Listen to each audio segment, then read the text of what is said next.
My guest today is someone who's given the Indian woman a voice and a face for almost 4 decades now. In the process, she's helped us understand ourselves as a society just a little bit better.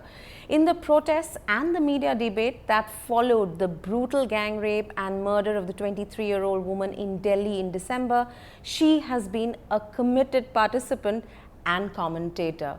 For women like me, she's a woman you'd like to be, someone who's always made her own choices. Please welcome Shabana Azmi. Thank you. Shabana, let's start with this issue that has taken center stage. How optimistic are you that this brutal issue that has managed to shake us all up in the way it has, that this will be an inflection point in the way women's security is dealt with and in the way women's rights and gender equality materializes? You know, much as I would like to take the stance that this is the tipping point and things are going to change after this, I have my share of doubt because I have seen in the past several issues on which, particularly because of the media playing a very strong role, there has been a lot of anger and outrage expressed, and people have come together spontaneously, and you suddenly believe that all right, everything is going to change. But we must recognize that for things to change, and particularly when we are talking about mindset change, it requires persistent effort, which unfortunately I haven't seen. And that's why I feel well, slightly doubtful, although I would like to believe that it's not possible that no change will happen at all. So I do think that it will lead to a certain amount of awareness, and the outrage will be justified in actually getting some things done, as we have seen. Even with the in terms of the tangibles, at least, for instance, you have the Justice Verma Commission to make recommendations on existing laws. Yes, You've got the fast track courts that have got set up. The fast track courts are important, but what about commissions? Commissions, really, if you look at the history of commissions, there are commissions upon commissions, and then they just are kept in cold storage and nothing happens with them. But the fact that the fast track courts, the fact that courts have pulled up the police commissioner, all those things, you know, one can try and get at least some relief from that. To make a drastic change in that, I mean, it really requires for all sections of society to introspect, to reflect, and to see, instead of portioning blame on the other, which is the easiest thing to do. Oh, it's the police, it's the law, it's the political class, it's so and so.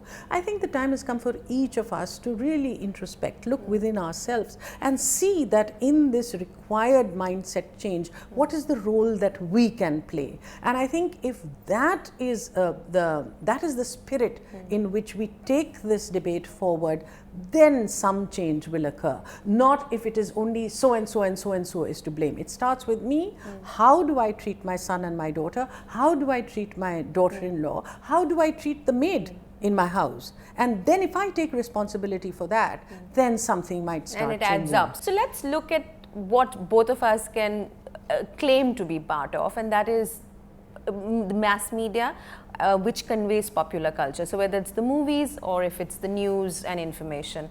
Do you think that the attention that the role of popular culture, especially the movies, has got in shaping what we see, is that disproportionate to what it actually does? You know, I would begin by urging that in this day of sound bites, where everything is compressed into either yes or no, the space for nuanced discussion is shrinking. And what I would make a plea for is that the nuanced discussion is what we need to have. To disproportionately say that everything that is happening that is wrong in our society is due to media and television and films is simply not true. And what it does is it puts people, particularly in the film industry, into a defensive position where they just do not want to take any cognizance of whether they have a role to play or not. Which is detrimental, because... completely detrimental. Because I know for a fact that within the film industry, in the wake of the gang rape, there has been a certain amount of reflection. But they are not verbalizing it for fear of being appropriated by the moral police. Now that space we cannot surrender. We cannot have other agencies come up to us and tell us that this is what you should do and this is why you're at fault, because we have a board of film certification, which is the only body that can tell us. Yes. Fair enough. I take this point you make, Shabana, completely. But having said that, would you, as someone who spent 40 years straddling all kinds of cinema that we've made in this country, say that the Hindi film industry, which is what you would know best, tends towards being misogynistic? You know, really, even in the way women are working, in the way women are showcased, in plot lines, storylines, in the way they are shot even. You know, mythology plays a very strong character, has a very strong role to play in the formation of our ideal hero and ideal heroine.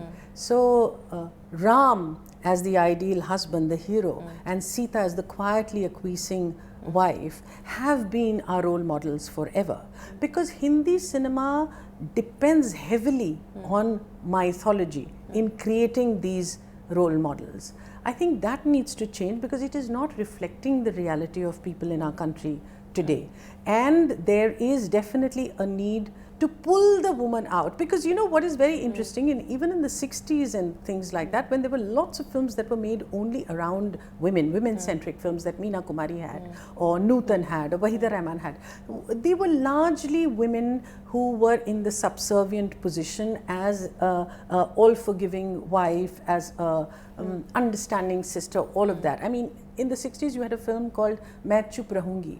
So remaining silent was considered a virtue. All that has changed.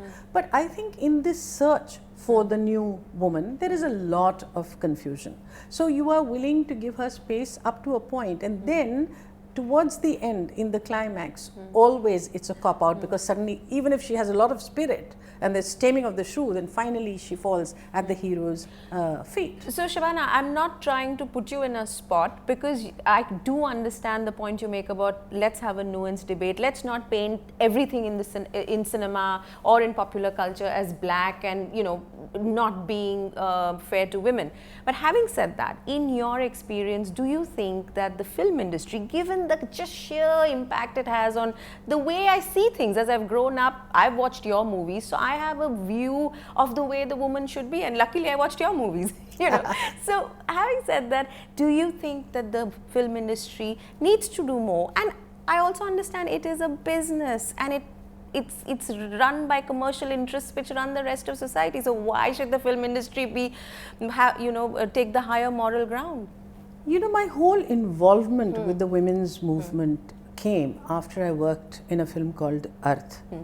And what happened after the film was, which was suddenly in 82, 83. 83, 84, I think, and Mahesh Bhatt's Arth.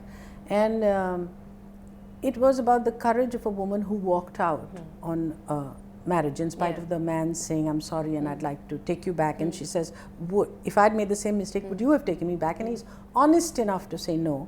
And so she walks out on that marriage. Now what happened was a whole host of things. One of them was that I became the target of immense attack by men who said, what are you teaching the women? Are you teaching them to walk out of the house, out of marriage, and you think that is the solution? On the other hand, I had hordes of women walk into my house, not as fans to star, but in sisterhood, expecting me to resolve all their marital conflicts. Now that for me was a very frightening situation, because I'd merely done a role. And suddenly I saw, my God, so there is a role to play here. So it would be facetious to say that the film industry or cinema doesn't have a role to play. Now when I have seen that positive things have come out of it and gained great strength, even if you look at a film like Fire, and the fact that the lesbian movement was allowed to be even expressed, gives you the right to think that cinema does make a difference. So if it can do it in a positive way, then surely there's room to think that there are inadvertently or otherwise subliminal messages that are going about women, to which absolutely no thought has been given. For instance, I would tell you, if you were to watch a large number of Hindi films, you would think that the only thing women in India do is wear yellow chiffon sarees and dance in the Alps. Whereas the fact is that women in India work, whether it is in rural India or it is in urban India. Now, I would really like to tell our leading ladies that, you know, when you're doing a role, it's fun, it's entertainment, it's great, but you are, let's say, 31 years old. Why can't you say that let everything remain as it is, but I'm 31 years old, why am I not working? I am an educated girl. You don't have to centralize the film on that particular thing, but show her as working somewhere. So there is some reflection of reality, and you're making working women visible. It is in the subliminal texting. And the idea, I think, is to show women in all kinds of roles, isn't it? Not just the traditionally accepted roles, to show them beyond that, isn't it? Well, show some of the complexity of what it means to be a woman. Because, you know, it was very interesting that in the 90s, for instance, suddenly we decided that, you know, the traditional Sati Savitri is no longer going to work. And so we need to create the new Indian heroine. And so, from having Rambos, we suddenly had Rambolinas. So you had Zakhmi Aurat, and you said Insaf ki Devi, or main marne nahi dungi, Khoon bari maang, ji nahi hogi, or Khoon bari maang. And it was, it really was a stereotyping, which was the same as that of the man. It did not show any kind of complexity of what it means to be a woman. And it was really left to the parallel cinema to show women in some degree of complexity.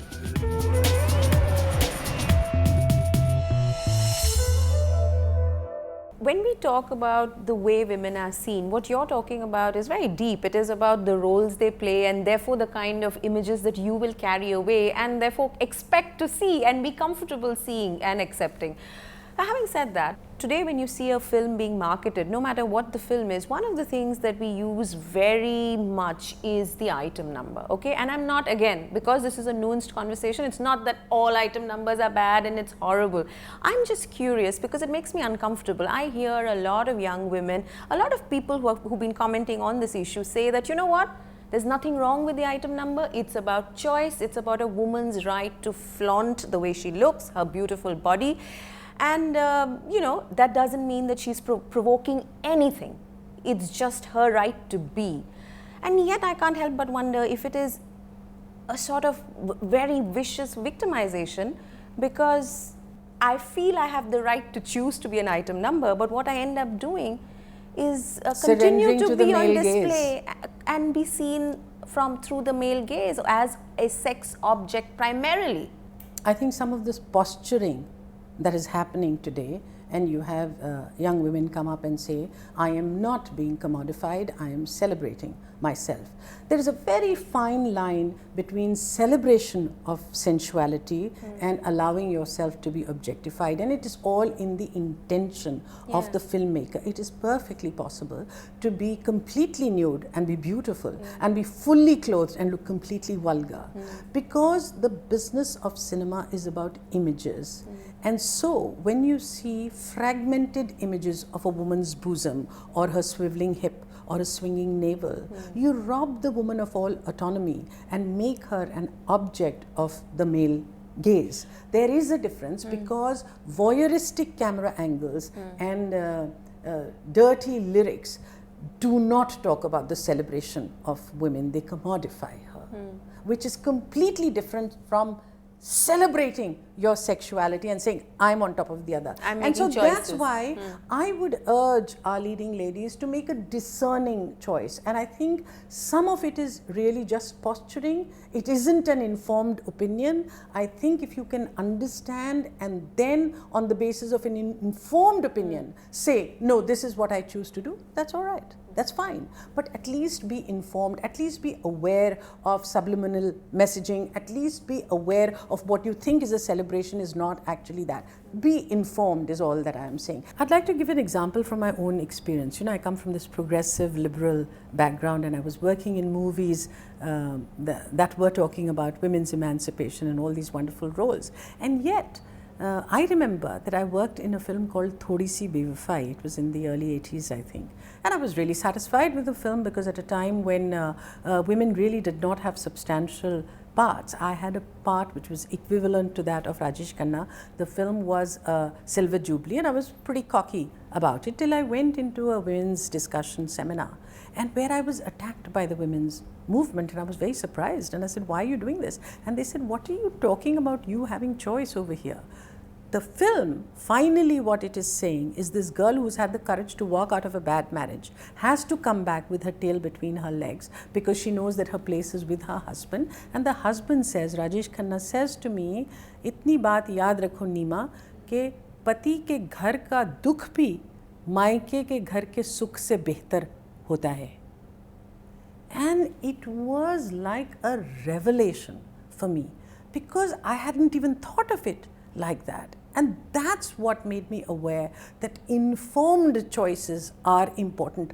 Oftentimes, we do things for different reasons, particularly in our choice of films, without saying what is it that the message is actually saying. It's not enough for you to do a big part. What it is saying, even in a small part, is important. And I think women are in a position of power, and they can start making these demands, and none of this is about moral policing at all. It's not in that space at all.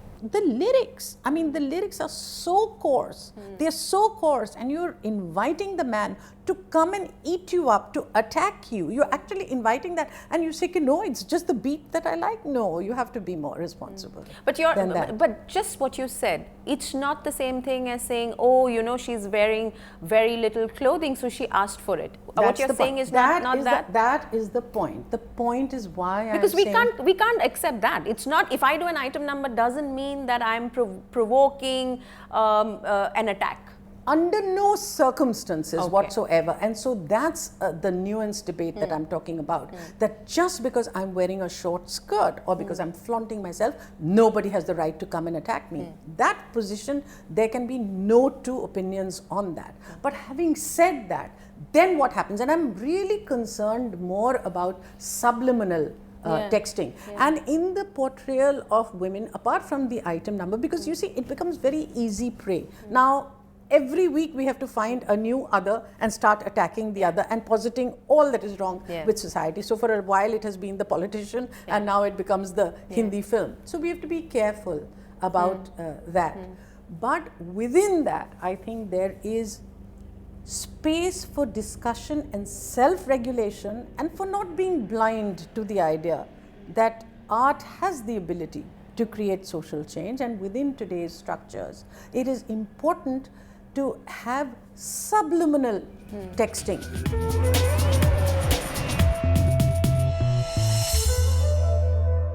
Do you think the other thing that could change things in the long run, and for this long-term mindset change where women and men are concerned about how women are seen, portrayed, treated, you should have more women who are economically independent? Because if I consume popular culture, I'd like to see the man from the female gaze, you know. And there would be more of that if there were more women who were consumers. But why is it all about the body? This is what I know. No, let me make my point. Let me make my point, because you see, there is this strong argument being given today. So why? Men are also objectified. They are allowed to show their six-pack abs. So why shouldn't I?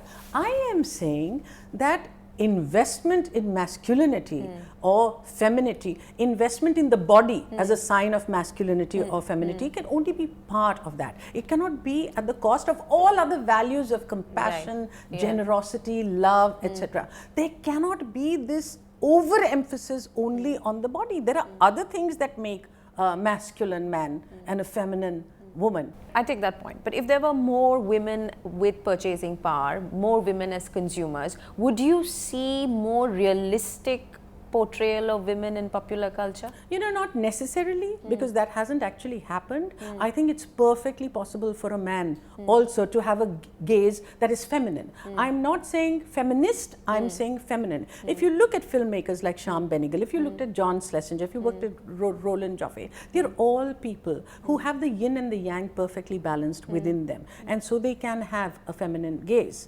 And so it would be very healthy to have many more women writing scripts. Because if you look at some changes that are happening within the mainstream cinema, even if you look at even a film like Vicky Donor, I do believe that the relationship between the mother-in-law and the daughter-in-law, I mean, is there because it's been written by a woman and it's from her experience. Or the arguments the wife gives her husband, that how did you presume that it was my fault and not yours? Only a woman could get that, you know. So what I am saying, that in our notions of the person today, we need to have the man and the woman balanced. And that balance must begin, the whole indoctrination from the way you are brought up as a child must have that balance. And so more women in positions of being able to be script writers, directors, doesn't mean that all women will automatically have the do it. female They gaze. need to be informed. But, they need to be informed by the women's agenda, because look at television, look at the amount of, the number of women who are writing for television, but that is not necessarily leading to there being very positive images over there. So you have to be informed by the women's agenda, and then there will be change. Women have to be in decision-making bodies. Bodies meaning organizations. Women have to be in decision-making positions. They need to be in politics. They need to be in the corporate sector. They need to be in the arts sector. Everywhere. 50% of our population is women, and we need to empower women, because that's the only way we can call ourselves a civilized society, where we give equal opportunity to both genders. You've done so many films, okay, and it doesn't matter which one I pick, it would be something that has helped shape the narrative of the Indian woman in mainstream culture. Which ones would you say have helped shape a fair narrative? I think Arth, most certainly. Although now when I see Arth, I think that in the portrayal of the other woman, Smita's part, I think that could have done with, be more balanced. Be much more balanced. Be much more balanced. But in what Pooja's journey is, it has been important. I did a film that didn't get much attention, but it's called Ye Kaisa Insaf, which was as commercial as you can imagine, made in the South, where the woman questions that if I am asked to become a member of my husband's family and live with his parents, if my parents are not doing well, why can I not invite them into my house because I'm earning? Such an important point. Because if you see a woman who's also looking after her parents and is allowed to bring her into the home of her husband where he's looking after his parents, can you imagine what a huge change it would be for people who think of girls as paraya dhan and they have to be given away in dowry, and so then that's the end of our relationship with them? In Godmother, in a movie that's out even as we speak, Matru Ki Bijli Ka Mandola. The ki and ka, I'm always very wary Bengali. of the ki and ka, yes. So the thing is that when you look at the women you play in movies like this, do you think at some point when, if women are treated equally, that men and women, there's not too much difference when it comes to power, greed, lust, you know? You know, I have Is there a woman's way of doing it and a man's way of doing it, given all other things have been equal and your starting point has been the same? A lot of my feminist friends were very unhappy with me when I did Godmother, because they said that, you know, we're trying so hard to say that women need to come into the political system. And if you show her as corrupt, then you're really doing great disservice to us. And I tried very hard to explain to them that the film wasn't being seen from the feminist point of view, it was being seen from community politics, and saying that how community mobilization in fact becomes a way of manipulating communities instead of getting them to really matter, which was a larger message that was being given.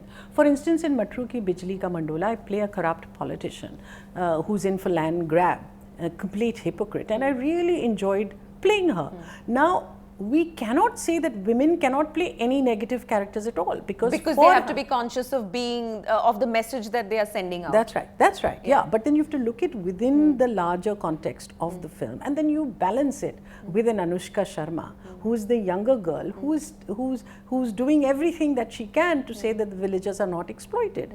So you cannot have a scenario in which you say no negative characters can be played about women. You know, you cannot narrow it No down sensuality, like no that. negative this characters. thing. It should be all of it. Yeah. It should be all of it, you know. Yeah, I think the point, Shabana, you're making is that it shouldn't be one way or two ways of It looking cannot at be. women. It has to be as many ways as there are in real life, and that is what I think popular culture could do, isn't No, it? also I think the point that I really wanted to make is a lot of women filmmakers, for instance, say that why this pressure on us? Why are we called woman filmmaker? Even CEOs, you would be surprised as how many top CEOs who are women want to say that, you know, it's not about gender at all. We are beyond it. It surprises me. It surprises me. Or people say that why should we be called Asian filmmakers? Now, I think that the fact that you are a woman filmmaker should inform your subject of choice. It isn't about you having to make only films about women. You can make a thriller, you can make a murder mystery, you can make pornography, you can make a beautiful love story, you can make anything. But the gaze would be that of a woman rather than a man. Otherwise, what is the additional thing that you're bringing to it? If you are an Asian filmmaker, you deal with any subject of your choice, but hopefully the fact you're Asian will inform you. Yeah. So I think there's otherwise a lot of we have a confusion standardized society where everybody yes. thinks the same and puts the same thing out, isn't it? Yes, so it's about the gaze. It's only about the gaze, not the choice of subject. And it's absolutely not necessary that a woman should only make a film about women. Not needed at all. It's been a wonderful conversation, but you're going to close this, and I don't normally do this, but what the heck, a request. Do those lines from Aurat. You know, it's very interesting that Shabana Azmi, my father, about 70 years ago, wrote a poem called Aurat, in which she says, "Ut meri jaan, mere saath hi chalna hai tujhe," and where he exhorts the woman to march shoulder to shoulder with him. And what's interesting is a little band in it, where we have this whole debate about who a woman values herself as. Is it more than just her beauty? Is it also about the person that she is? And it seems as if it was written in contemporary times. And so I will just recite those two lines. "Tu haqiqat bhi hai dilchasp kahani hi nahi, तेरी हस्ती भी है एक चीज़ जवानी ही नहीं, अपनी तारीख का उन्मान बदलना है तुझे, उठ मेरी जान मेरे साथ ही चलना है तुझे." Shabana Azmi, what can I say? Thank you very much. It's lovely talking to you. All the very best. Thank you so much. Thank you. Thank you.